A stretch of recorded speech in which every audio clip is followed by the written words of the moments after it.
get a hold of that?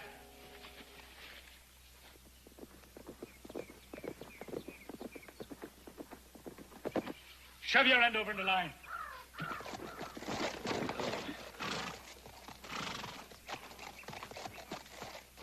Oh, there's some more of them. That makes the fifth bunch altogether. Yeah. Let's go talk to him.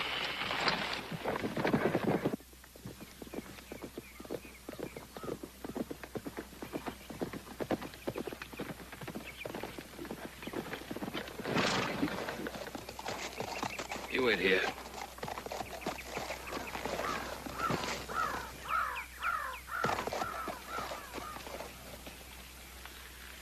Howdy. My name's Ben Cartwright. The young man behind me is my son, Joseph.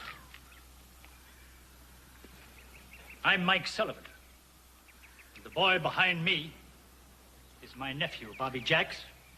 The kid is Eddie Wheeler. He told me you were coming. Oh, yes. Then you know all about me and why I'm here. The kid says you're going to claim that I'm building on your property. Well, I suppose you have a deed for this land? All signed, legal and proper, by the man who sold it to us, John Polk. Mr. Sullivan, I don't like to tell you this, but the man who signed that deed had no right to sell you the land. It wasn't his to sell. You've been swindled. Mr. Polk told us that you'd be coming around claiming something like that. Oh? If it's his word against yours, we're obliged to take his. Then I'm afraid we're in for a little trouble. Will you try putting us off this land and you'll find out what trouble is? Put that rifle down, there'll be no shooting. What about him? Joseph! Now, Mr. Sullivan, I was hoping you'd be a reasonable man. I brought these people a long, hard ways to get here.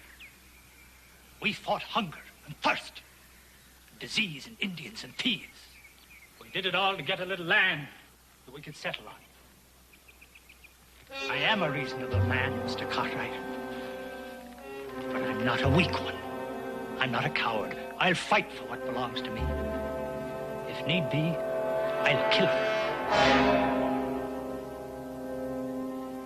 So will I, Mr. Sullivan. So will I.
Deceiving me? Oh, your eyes are all right, Pa. I see it, too. I'm Amanda Gates, and this is Victoria, my sister. I do. We're unmarried ladies. When we bought this place, the man told us that ranchers would want to water their stock here. Now, it's perfectly all right, for a small fee, of course. Well, there must be some mistake. Why do you say that? Well, ma'am, this land and the water, they belong to the Ponderosa, and we haven't sold any of it. Well, excuse me, my name is Ben Cartwright. This is my son, Joseph.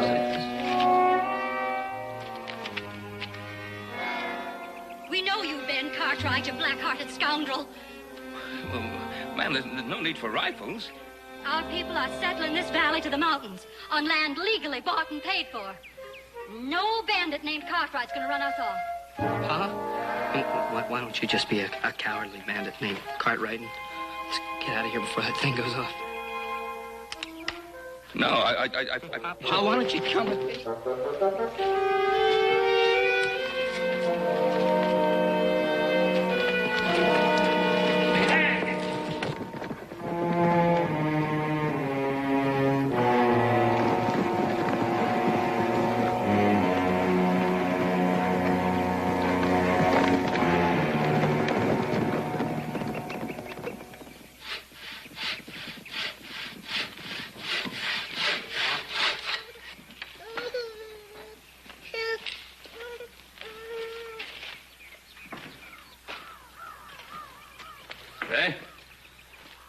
My name is Henri Belrose.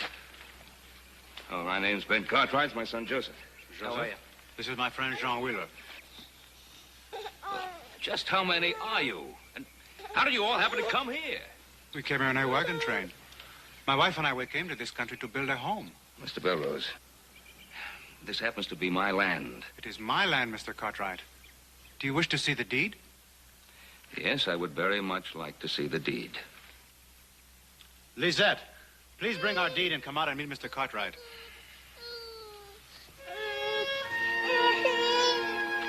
My wife, Lisette. This is Mr. Cartwright and his son, Joseph. Mr. Belrose? How are you, ma'am? You came all the way by wagon train with this infant? She came only part of the way. She was born on the trail. That's why we are so happy to be here in our new home.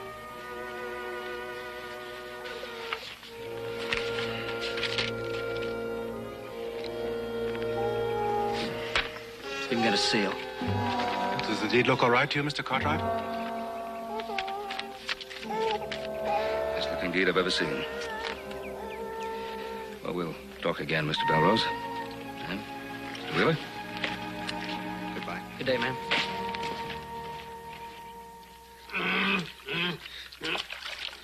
Hopsing, get me a decent piece of soap. I can't wash myself with this sliver.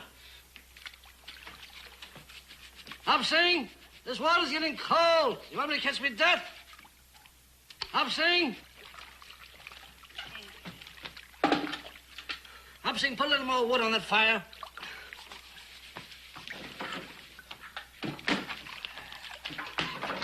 Why aren't these towels warming with the fire? Good heavens, man, be efficient, for heaven's sake.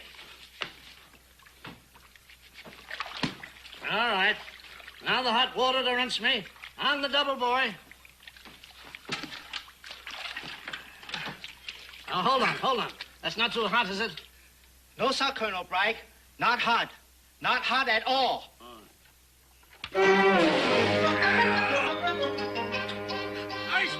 Ice water! You fiend! That was deliberate! Where you going, you monster? Take long trip for health. Maybe go back China.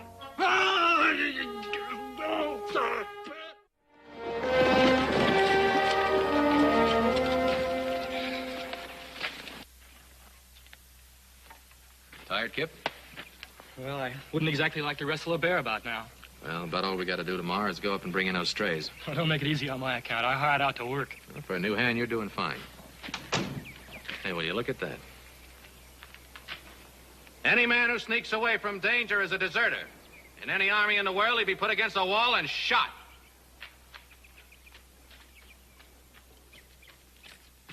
I no deserter, Mr. Adam. I take long vacation. Colonel Bragg, all time yell. Head go boom, boom, boom. Very bad. Pa served with the colonel. Old Fussed and Fuddle, as men called him. Pa even saved the colonel's life one night when he wandered into the enemy lines. I know. He tell me same story 50 times. Well, that makes it a privilege to have him as a guest in our house. To keep his valuables in our safe and to look after his busted leg. No privilege, Mr. Adam. Just too much dad-born trouble. Now, look, Hopsing, it's not just a privilege.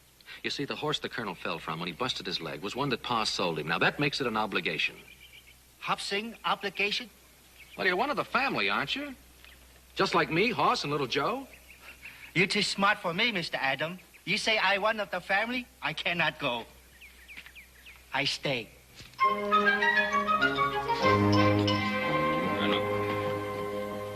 Benjamin, I still say you're avoiding the main issue. And that's an easy thing to do when the duty is an unpleasant one. What do you consider the main issue, Colonel? These people are trespassers. That's the main issue. No matter what they say, no matter what rights they claim, they're trespassers. And you've got to treat them as such. Well, how do you go about doing that? Remember your military training. Assemble your facts, make your decision, and then proceed with vigor. You order these people off your land, Benjamin. If they refuse, call out your hands, mount, ride, and drive them off. These people don't think they're trespassers. They think they own the land. And with every reason. They paid for it with every penny they had. They're trespassers. They're stealing your land. Thieves. No, Colonel. The man who sold them land that wasn't his to sell, he's the thief. These people are victims. Victims. I tell you, they're thieves. I kind of go along with Paul. What about you, Adam? Victims. Yeah, these people aren't thieves, Colonel. They just trusted the wrong man, that's all. You're being sentimental, soft, weak. You can't take the troubles of every man alive onto yourself. These are tough, fibered people. They fought to get this far, and they'll fight to stay. Then fight. Some of them would be killed. You've got a right to protect your land. If they force you to it, your hands are clean. Some of us would be killed. What comfort clean hands then?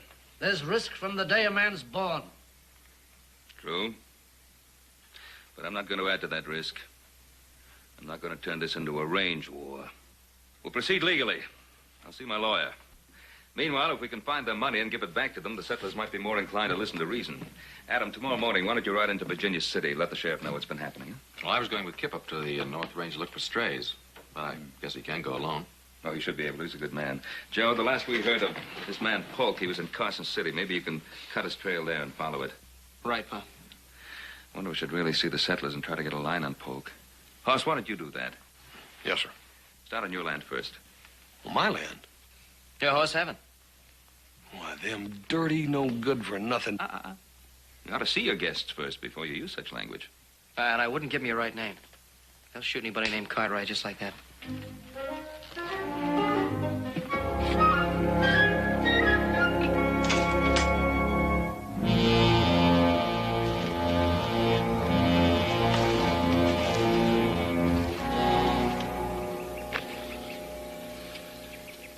For a country loaded with deer, you sure go a long ways and never see one. Move to the high mountains is my guess.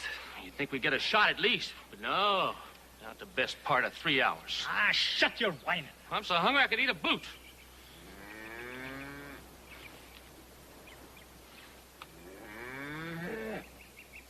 What are you doing? That's a steer. Well, that's food. Must be a ponderosa stray. Well, this liable to be the only food we'll get for a couple of days.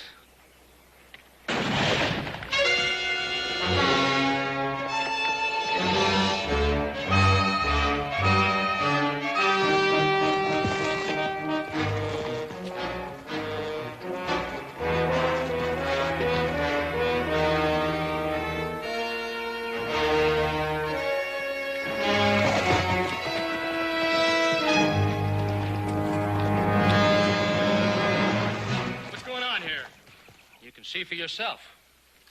We just shot a steer. We're getting ready to skin it out and butcher it. That's ponderosa beef. You've got no right to it. A hungry man's got a right to the closest food, boy. If you're hungry, you can buy a beef, or you can ride in and ask for it. But you kill a steer out here on the range, and it's the same as stealing it. Don't call us thieves. I don't know what else to call you. There's a dead beef, and it doesn't belong to you. What are you gonna do? I'm gonna go back to the ranch and tell the Cartwrights exactly what I found out here. I don't know what they're going to do about it, but I've seen men hang for less. You don't hang me.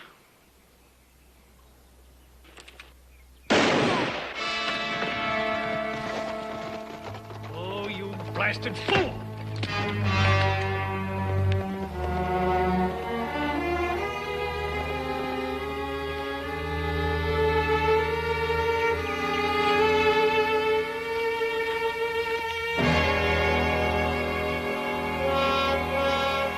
Uncle Mike, I had to kill him. You want me to hang for a steer? Ah, no one was going to hang you. That was talk. Now, our fight for land has turned into a fight to stay alive.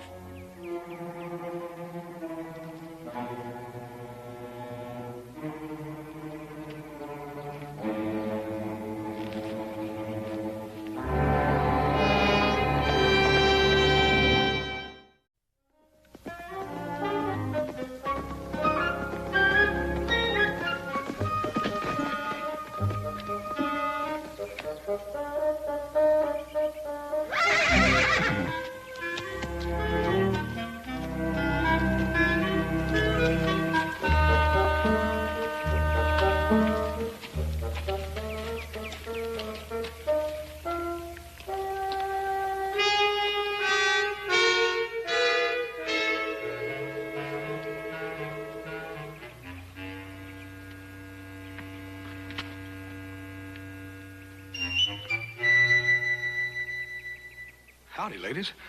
I was just riding by, and I thought I'd stop in and say howdy. Whereabouts is your menfolk at? We have no menfolk. We're unmarried ladies. Who might you be? Oh, my name is Hoss Jones. Yeah, that's my name, Hoss Jones. What do you want? Well, my pa, what I mean to say is, I was so nearby, I thought maybe I'd stop in and see if there was something a man could do.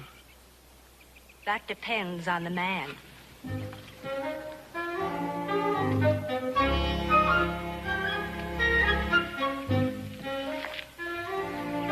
You know a Ben Cartwright? Oh, yes'm, it seems to me like I have heard that name. Worst black-hearted scoundrel alive. Yes'm. I'm afraid right now I got to agree with you, ma'am. Just a little bit. We were warned about him by Mr. Polk. Who's he? Why, the nice gentleman that sold us this place. Such a fine man. Except for that one thing. Yes. Do you smoke, young man? Oh, no, ma'am. I chew a little bit every once in a while. Ugh. Such a nice man. How could he smoke those big, nasty things, all twisty? Yeah, it's disgusting, ain't it, ma'am? A woman can always tell a gentleman. Doesn't your wife say that, Mr. Jones? Oh. No wife, ma'am. Then you can help us with those big logs. It's so nice to have a man around. Especially a single man.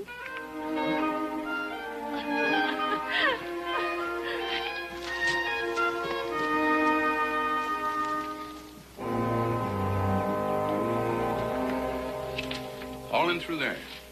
And they've got plat maps as well as deeds to the property, huh? Well, the plats aren't very accurate, but they're close enough. This fellow Polk, he must have known the Tucker Creek side of the Ponderosa pretty well. He knew enough that we didn't get over there very much. How long you figure they've been in there? 2 weeks, going on 3. How many families of them? Well, there's 6 different outfits, 300 acres apiece. And they all paid their last dollar for worthless claims. I don't like it, Adam. A man will really fight to hang on to what his last dollar's bought from. Some will kill. Well, that's all I need. I'll get on the telegraph right away to Sacramento and San Francisco, and I'll get back to you just as soon as I hear anything. Thanks, Roy. Bye. Bye. He's a big man, 55 or 60, an average kind of a man. John Polk was his name. He had a beard and... anything else? He had a wife, too. Good-looking woman. Looked to be much younger than he was, but stunning, though. Yeah, and they stayed here? Oh, yes, indeed. They had our best suite, as a matter of fact.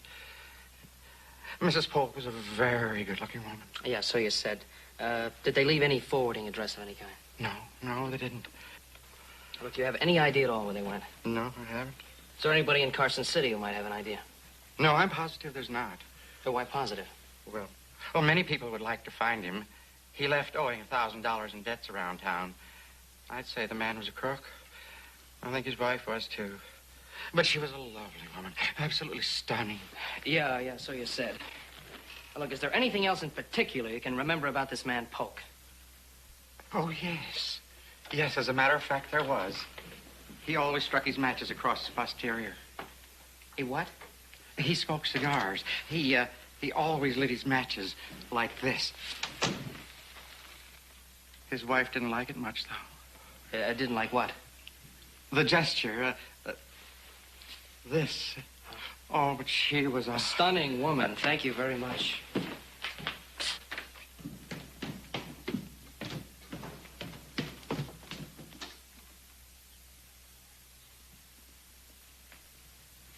Benjamin? Colonel, I thought you were napping. Are you going into Virginia City today? Well, yes, Colonel, I am. I'm going to see our lawyer. Anything you wanted? Well, I thought you might ask the doctor to come out. I'd like to get this splint off this leg. I've been a prisoner long enough. Well, really, Colonel, our guests don't usually refer to themselves as prisoners. Well, I didn't mean it that way, Benjamin. Of course you did. It's just that I ought to be on my way. Well, I know it's hard for an active man to be tied down, but I can promise you Doc Martin won't let you get out of that splint for a while yet, so you best grit your teeth and enjoy your rest. You didn't think I'd become a fixture in your home after you saved my life 10 years ago, did you? I'm sure someone else would have come along to save your life, Colonel. I'm still beholden to you. I sold you the horse that threw you when you broke your leg, so I suppose I'm beholden to you. Nonsense. I fell off that horse. Well, go along, Benjamin. I'll be all right. Of course you will be. Mr. Ben, where you go? I'm going to Virginia City. Do you need something? I afraid for boy, Kip Taylor. His horse come back without him. Well, I'll go by the North Range and check. I'll take his horse with me.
Who is he? One of my hands. What do you know about this boy? Nothing, Mr. Cartwright. Like you, I just seen it. You see what happened? Somebody was butchering a steer, looks like. Yeah. Ponderosa's steer. It looks to me like Kip Taylor caught him at it. He just killed him and left him here. And why were you following me, boy? My folks thought it'd be best to know what you was up to. They was afraid what you might do if you got men together. I was going to let them know. Well, you can let them know something for me now. You can tell them I want them together at the Belrose place. You can tell them I'll meet them there. You can say that I'll be riding in with only one man. This one.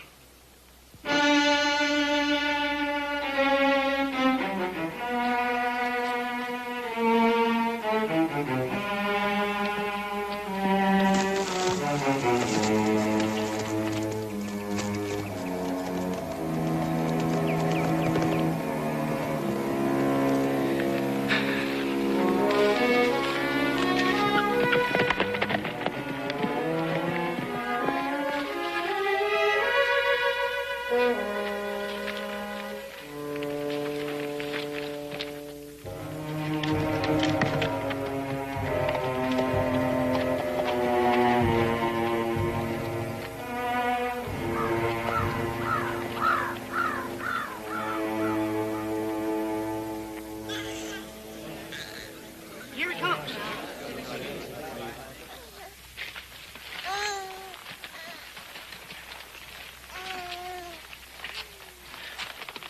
Across that saddle lies the body of one of my men. He found someone butchering a Ponderosa beef, and that someone, whoever it was, shot him down. I don't know who it was that shot him down. Could have been a stranger who rode on out of the country after the killing was done. It could be. Could also be the killer is one of you. If the killer is one of you, it'd be best if you found him out and turned him over to the law before all of you are blamed. Thanks for the advice, Mr. Cartwright. It's good advice. Kip Taylor's relatives and friends might want an eye for an eye. And you're strangers here. What started out as a dispute over land could turn with this into a shooting war, with more dead to bury on both sides. Oh, what about our land? You can all stay here for a while. All I ask is that you don't build, and don't cut trees, and don't break sod. We don't want your charity. We want to build and cut and dig here, on this land, land we paid for, our land. You think about all this. Talk among yourselves. Decide what you want to do. And remember, I'll help you follow any sensible course. But if you fight me, I'll have to fight you. You decide.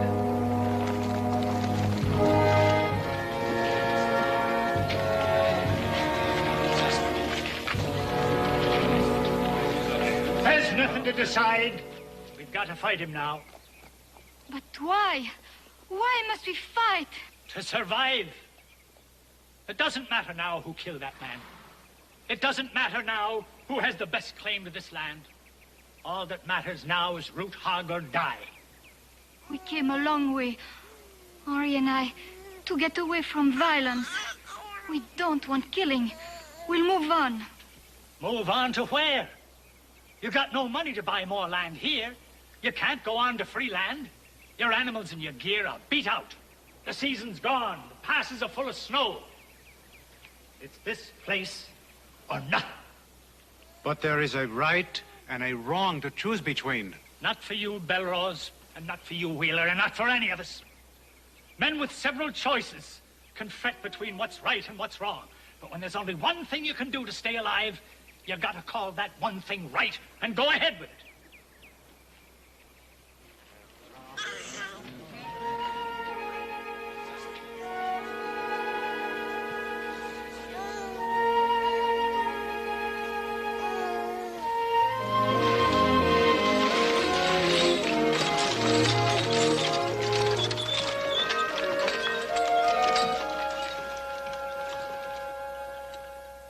Hello, the house.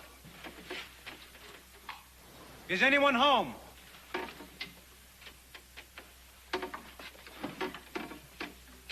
Hello in there.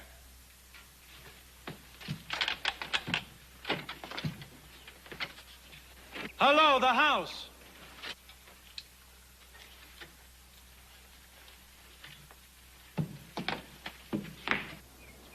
Hello in there. Is there anyone home?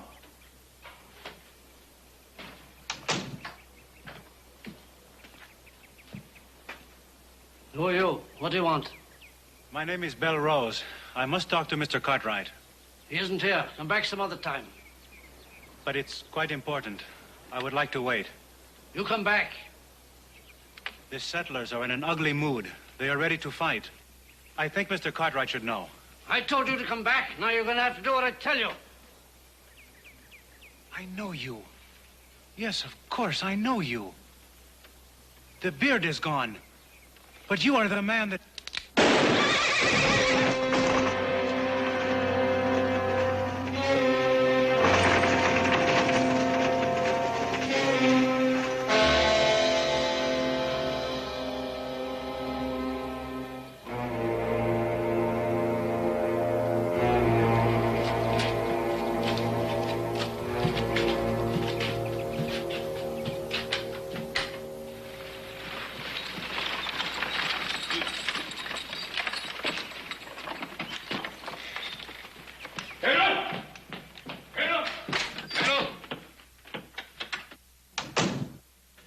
You're all right. Yes, of course. Have my boys come back yet? I'm all alone. What in the world's wrong? That young Belrose, one of the settlers, he's dead. I just found his body in a wagon about a quarter of a mile from here. And I've just taken Kip Taylor's body to his parents in Virginia City. Taylor dead? Murdered. My boys aren't back yet, eh? No. There's been no one here. Even Hop Singer's off somewhere. I've been alone all morning. Why are you staring at me like that? Huh? Oh, I wasn't staring. It was... Belrose has a wife and a baby. I'm gonna have to take his body back to his widow. But when my sons get back here, tell them that I want them to stay here. Shouldn't they be with you? No. If they were with me, someone might think that I was out for more killing. And I'm not.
I bring you tragic news, Mrs. Belrose.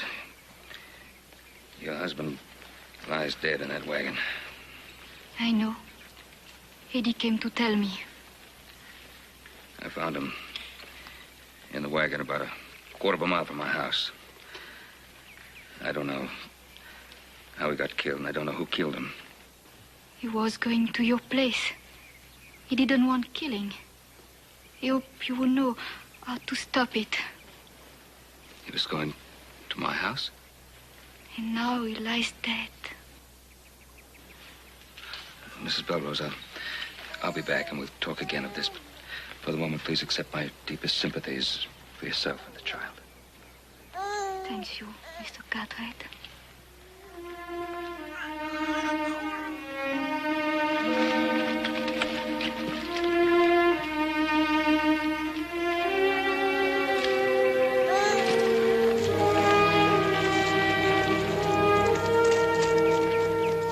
Tell me now that we don't have to fight to stay alive, and I'll tell you the fight's already begun. We don't know who killed Belrose, and we don't know who killed the ranch hand. I do. My nephew Jax here killed Cartwright's ranch hand. Jax killed him? Why didn't you speak up? Why didn't you turn him in? He's my sister's boy, and I'm sworn to keep him safe. Besides, he didn't kill him out of meanness. He was scared into it. You know how he is. I know it. Killed that Indian crossing the plains, being scared. That darn near got us all killed. I didn't turn him over to the Indians then, and I'm not turning him over now. Same as then, this is a finished fight, and we need everybody. We've got to let them know we don't scare easy. Then they'll leave us alone. Then they'll leave us have our land. The fight goes to him who hits first and hardest.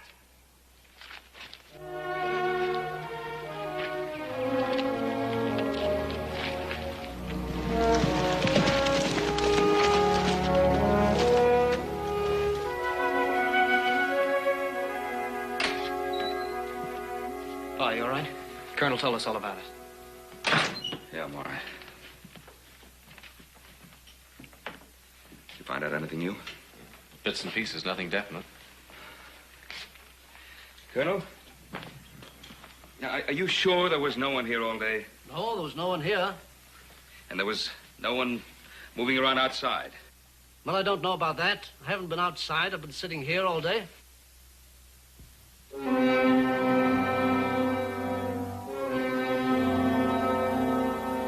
Then you didn't go outside yourself? I just told you I didn't. Colonel, there's mud on your sock. Well, I may have gone outside for a moment for a breath of air. I can't be expected to.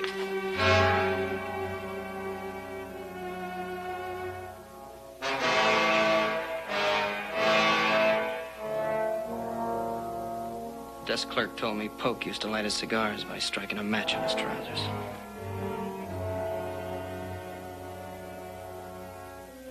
Those spinster ladies, they told me about his cigars, too. Black and twisted. Then you weren't alone today, were you? Comrade in arms, old friend, guest in my house.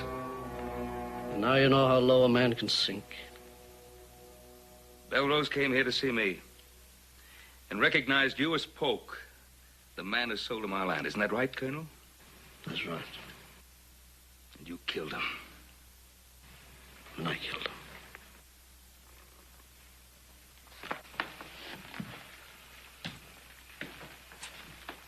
A young wife, beautiful, greedy, spent all I had on her, went head over heels in debt. An old man making a fool of himself over a young woman. It isn't a new story, is it? No, it isn't a new story. But it's just what you might have expected of old Fussed and Fuddled, isn't it? Oh, I knew what the men thought of me, Benjamin. Not that I could blame them. Never did anything right in my life. Got lost in the woods at night, fell off horses. Not a man, a fool. Not a soldier, a clown. Now she's gone too. When she found out that I'd broken this leg, she thought I'd botched the whole deal on her. Ran off with another man. I thought I could get away with swindling these settlers. I'd take the money and you'd send them packing, and that's all there would be to it. Didn't think there would be any killing. Where's the money, Colonel? In the small satchel in your study. Every dollar of it. Boys, hitch up a wagon. The Colonel and I are going to return that money. And saddle up your horses. You're right along with us. I wouldn't want anyone getting the idea of hanging the Colonel without a trial.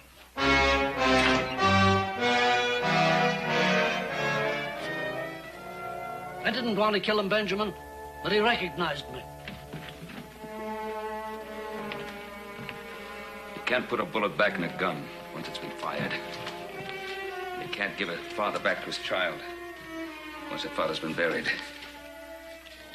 But you can pay back part of the debt by returning this money and by facing up to the law for what you've done.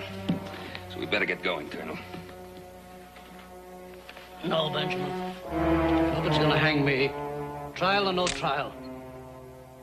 You stand in my way and I'll kill you. What's become of you, Jonathan?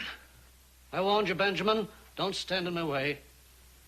You'd pull that trigger? Don't try me, old friend. I hate you. You hate me? You've always been the better man, haven't you, Ben? You've always had the success and I've had the failure. You had the money and the land and the family and I had nothing. You even took over my command when I was relieved. I was following orders, Colonel. You knew that. For incompetence. I was relieved for incompetence, old comrade in arms. You knew that. Now I'm going to give the orders and I'm going to tell you what's going to happen. I'm going to take that money and I'm going to take your buckboard and I'm getting out of here. And if any of your boys stand in my way, there's going to be one or more of them dead. All right, Colonel. There's your money. My boys are hitching up the buckboard. You can start running. But first, you'll have to kill me. And will this money change what you are? Will killing me give you the courage you lack? As if you think it will. You'd better pull that trigger.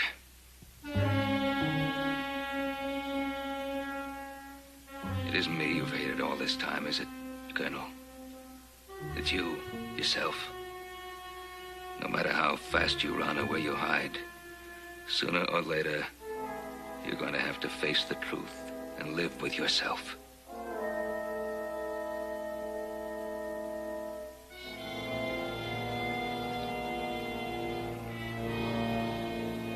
Give me that gun, Colonel.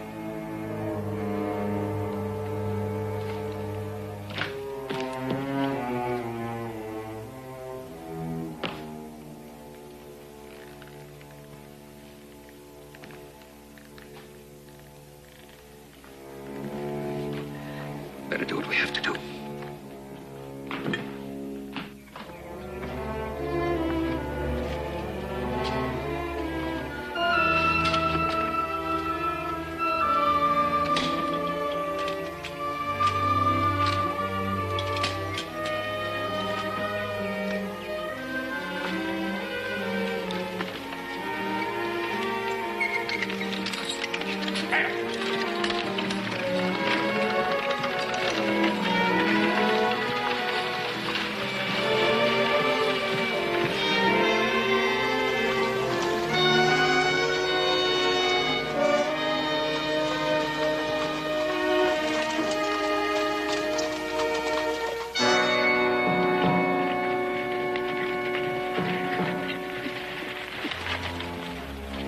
They'll be coming along this way.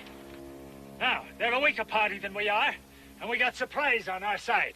I'll have no part of a massacre, Sullivan. Will you fight? They give us no choice, but I gotta see it's fight or die before I shoot. You'll see. Now take the horses around back and take cover. I'll do the talking.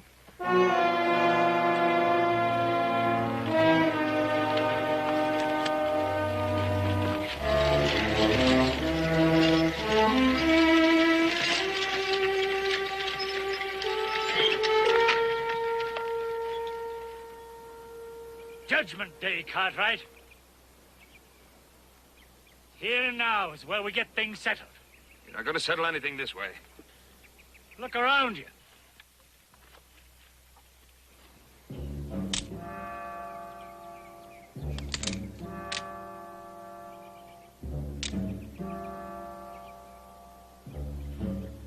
There's no need for this. No need for any ambush. That'll depend upon you. We want clear title to our land. The land is not yours. You're getting your money back. The money'll do us no good. We haven't got time to wait for it. You don't have to wait for your money.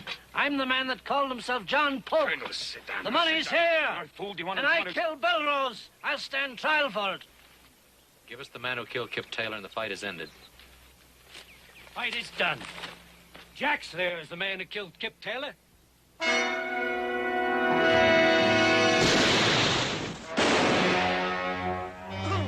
your fire.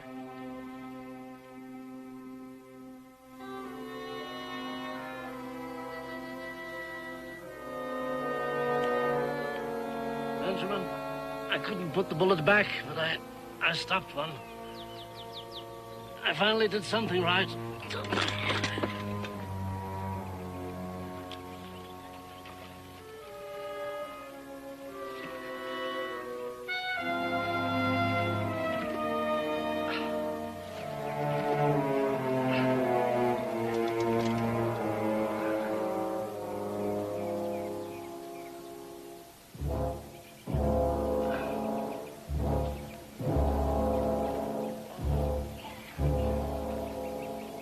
Are we done with killing?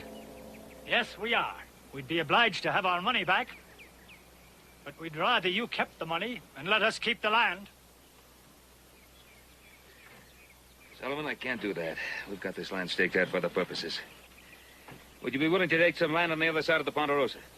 We would, if we could pay the price. Well, I figure you could have killed my 3 sons and me. I guess you paid the price.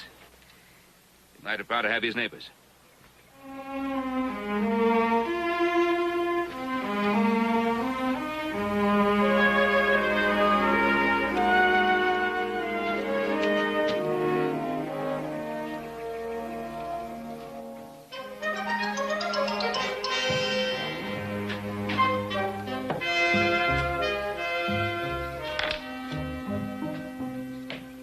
Thank you, Opsing. That burn, I'm glad you didn't catch that slow boat to China.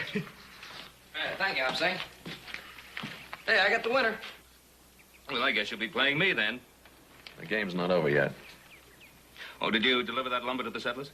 Yeah, wagon load to each place. Good. It's going to be the difference in them folks being warm and comfortable this winter and freezing to death, ain't it? Mm-hmm. Hey, Horse, how'd you make out with those school marm ladies? I understand one of them almost hogtied you. Me? I know how to handle them female women. You just told them that I was a bachelor and I was going to stay a bachelor and there wasn't a dead burn thing they could do about it. I told them I'd promised my dear old daddy I was going to stay single. Oh, is that what you promised them? Hey, Hoss, I didn't realize you knew so much about women. Huh. Joe, it's easy. You just got to know how to handle them. I've learned that females is pretty much the same the world over, whether they're a horse or a woman. You just got to be firm with them. Tell them what you want them to do in no uncertain terms, and by golly, they'll do it. Oh, hey. Well, ladies, what brings you here? Oh, well, we were just passing by and thought we'd drop in for a minute. Well, believe me, it's our pleasure. We're having a little box social tonight, and we wondered if we could persuade Mr. Hoss to attend. Well, I think if you would ask him in no uncertain terms, by golly, I think he'd do it.